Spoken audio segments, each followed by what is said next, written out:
Hi everyone, how are you? I hope all you people will be happy and healthy to your places.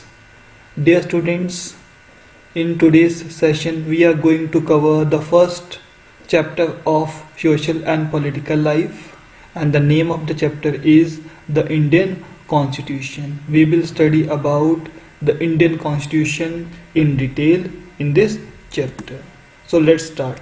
So dear students, after learning this chapter, you people will be able to give the answers to the questions like what is a constitution, what is a need for a constitution for a country, what was the need for making the Indian constitution. We will also try to understand brief history of making of the Indian constitution. Then we will also try to understand the key feature of Indian constitution, and in the last we will discuss about the fundamental rights. So let's begin. First question in front of us is that what is a constitution? So a constitution is a legal document according to which a country is governed. Means in the constitution rules and regulations are written, and according to which a country is ruled or governed. The constitution of any country may be in a written form or it may not be in a written form. India's constitution is in a written form, but the constitution of the UK is in unwritten form. So constitution can be in a written form as well as it can be in unwritten form. In fact, India is having a constitution which is the largest written constitution in the world. Now there comes a question in front of us that what is a need for a constitution for a country. So let's try to understand this. Let's take a few examples. First we will take the example of games. Like whenever we play the games, we need to follow the rules to play that game. Let's take the example of football. For playing this game, we need to use our feet. But if we will use our hands except goalkeeper, then it will consider as a foul. It means that rules are very much important for playing any game. In the same way, we need certain rules to run the country. Like these days we are following lockdown due to COVID-19 virus. If we will not follow the rules and regulations, then the disease may spread among thousands of people and many people can die. So it is important to follow the rules of the country. So for following the rules and regulations, it must be written in the constitution of the country. Now let's take another example by which we can understand the need for a constitution for a country. Let's see the class situation in which what happens. Anil is a class monitor and he is bully. His classmates are not fond of him. Fond of him means that his classmates do not like him. Mr. Rakesh, the class teacher who has to leave the class on some urgent work, he asked the Anil to mind the class. Now what happened? Let's see. Mr. Anil says to the monitor, take care of class, monitor. Monitor says, okay sir. Then when Mr. Rakesh leaves the class, then the Anil says to one boy of the class, Mohit, today I will complain against you.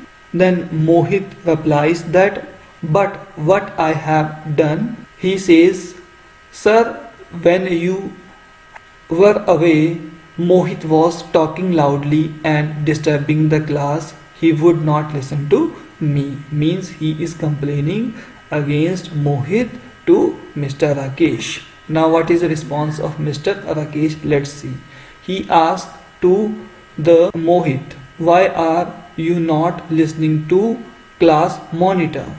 Then Mohit replies, but sir, I did nothing. The class teacher punishes him by saying this: today you will not go out for playing games and you will write, I will not disturb the class 100 times. So in this way you can see that one boy who is having a power, what he has done, he has misused the power. In the same way, if a constitution will not be there or a rule and regulation will not be there, the person who is having a power, that person can misuse the power.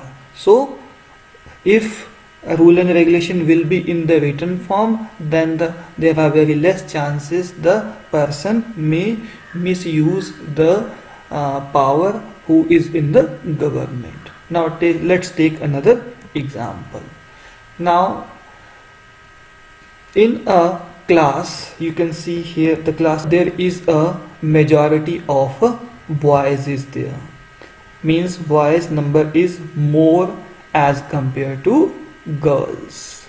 So there is a game period and both boys and girls want to play, and boys wanted to play cricket in the same ground and the girls wanted to play the volleyball in the same ground. So what happened then?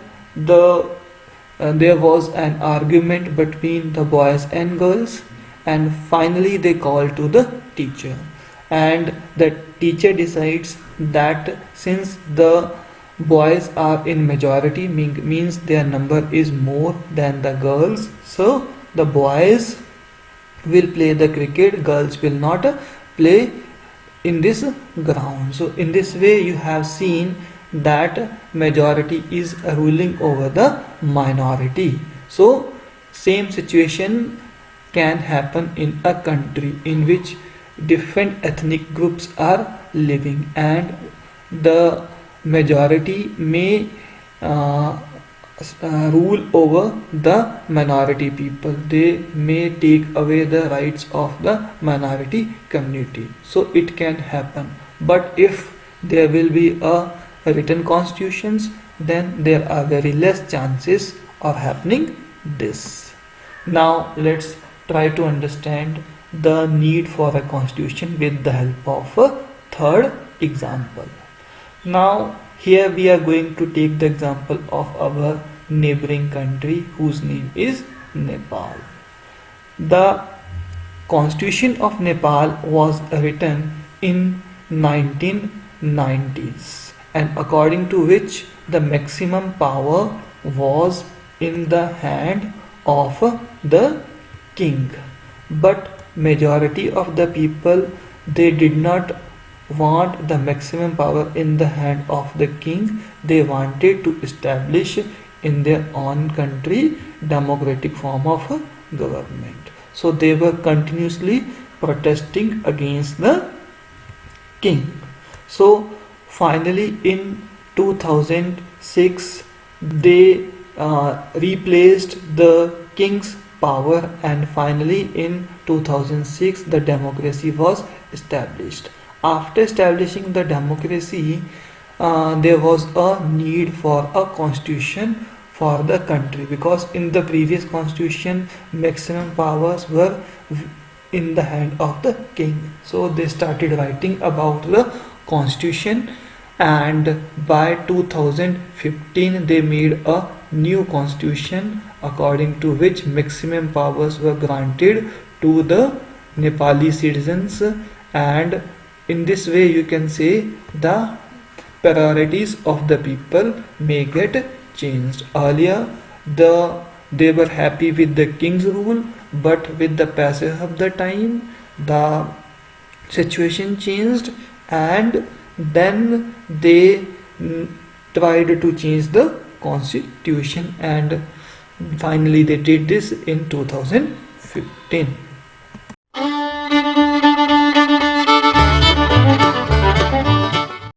our next topic is that what was the need to form the Indian Constitution. So there were several reasons were there due to which there was a need to form the Indian Constitution. The first one was Indians were discriminated in different fields during the British rule. Like Indian judges could not listen the cases of Britishers. Only at that time 14% population of the country was there who had the right to vote. Means Indian people were discriminated on a large scale. Now second point, you can see why there was a need for the Indian constitutions. In the 20th century, the feeling of equality, liberty and justice was on its peak.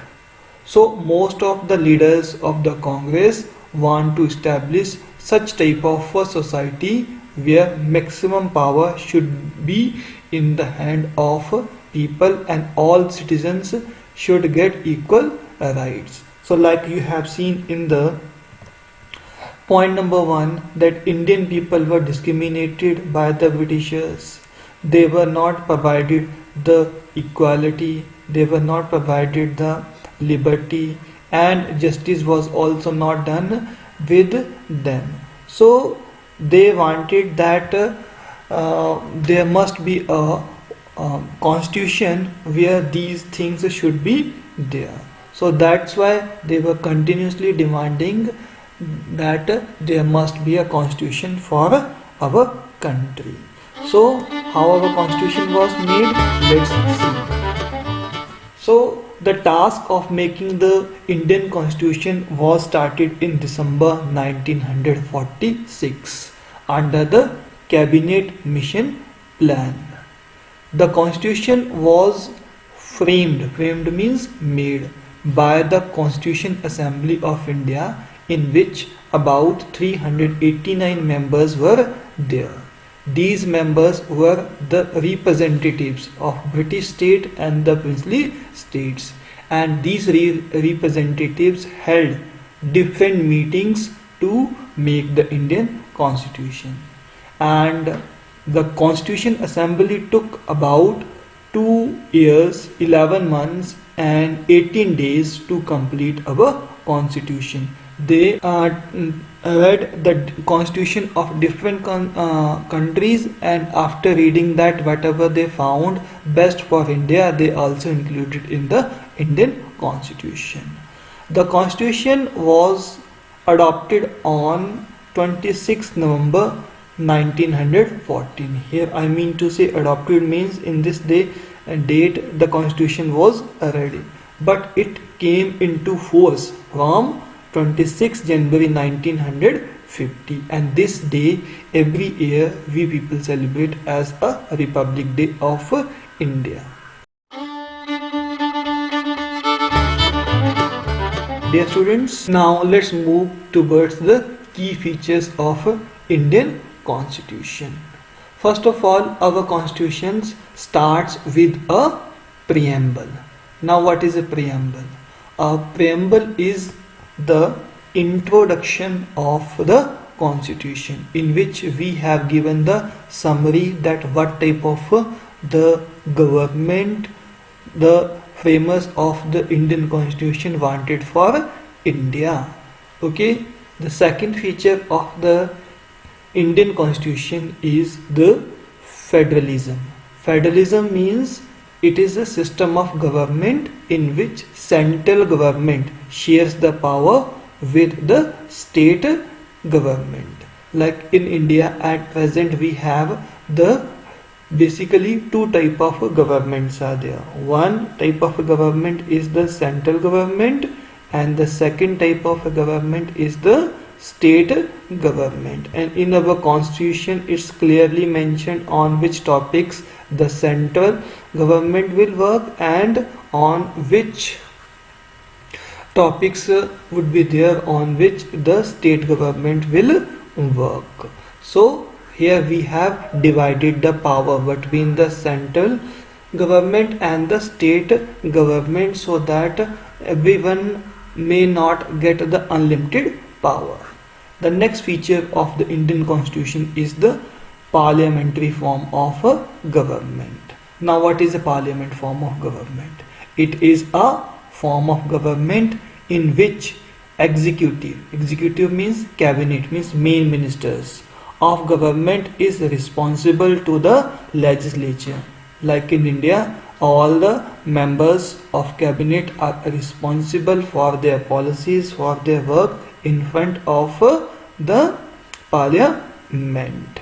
In this form of government, there is a provision of universal adult suffrage. Universal adult suffrage means that all the Indian citizens whose age is 18 years or above 18 years, that all person is having the right to vote without any kind of discrimination.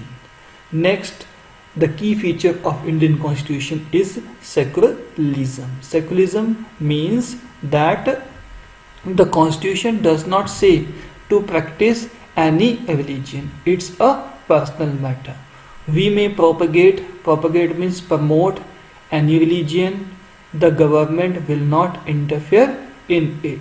If we want to enjoy the festivals of Christians, we want to enjoy the festivals of Muslims, we can. Government cannot interfere in that. If we want to do the intercaste marriage, interreligion marriage, we can do. It's a personal matter. The government will not promote any kind of religion. It's a personal matter. The next we have the fundamental right. Fundamental rights are the groups of rights that have been guaranteed by the constitution or the highest legal authority of the country. Such rights are very much important for protecting the basic rights of the citizens. At the starting, when our constitution was made, at that time there were 7 fundamental rights were there, but at present there are 6 fundamental rights are there. So right to property has been abolished. Now it's a now legal right. The idea of preamble, if we talk about, it was borrowed from the Constitution of USA. Similarly, the parliamentary form of government has been borrowed from the Constitution of from UK. Now you can tell me that from which country the idea of fundamental rights has been borrowed in the Indian Constitution. You can tell me this in the comment box. Now let's move forward. Whatever we have studied, now let's recapitulate that. So dear students, in today's class we studied that a constitution is a legal document according to which a country is governed. Afterwards we studied that constitution is needed for running a country smoothly and to avoid the misuse of power and to protect the rights of minorities. Afterwards we studied that Indian Constitution was made to establish equality. Afterwards we studied that the task of making the Indian Constitution was started in December 1946 under the Cabinet Mission Plan. And afterwards we studied the Constitution was framed by the Constitution Assembly of India. And in the last we studied that the Constitution was adopted on 26 November 1949, but it came into force on 26 January 1950.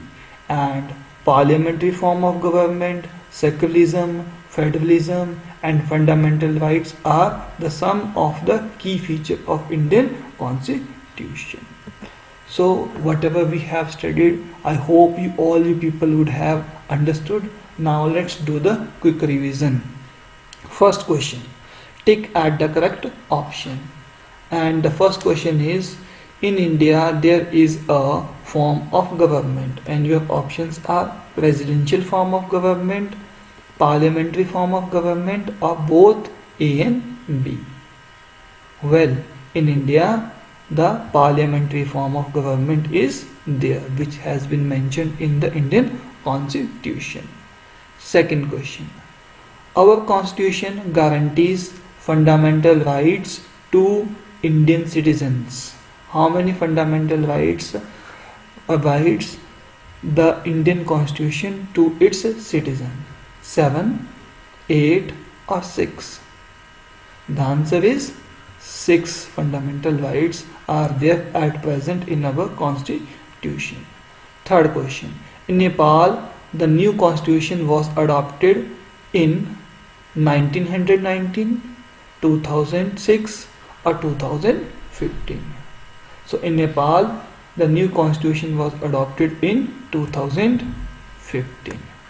Second question, you have to state whether the statement is true or false.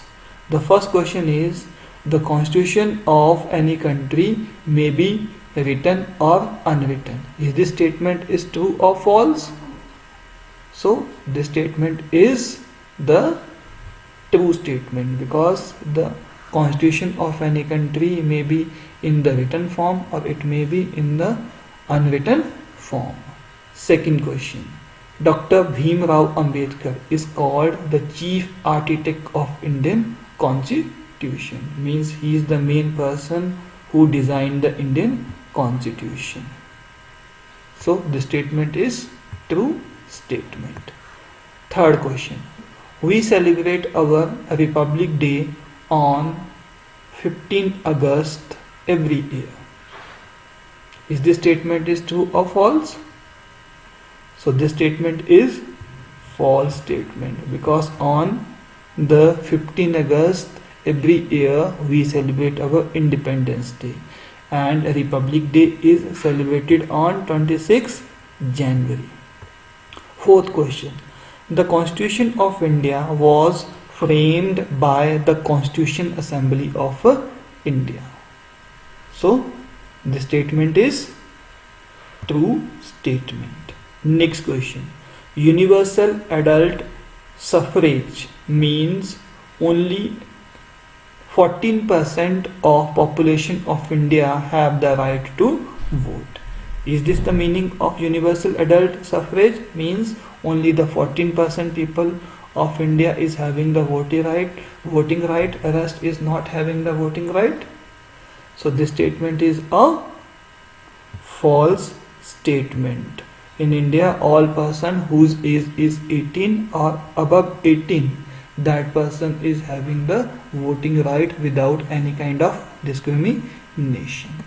So I hope you people would have enjoyed today's class. So stay protected and stay healthy in your homes. God bless you all. Thank you very much.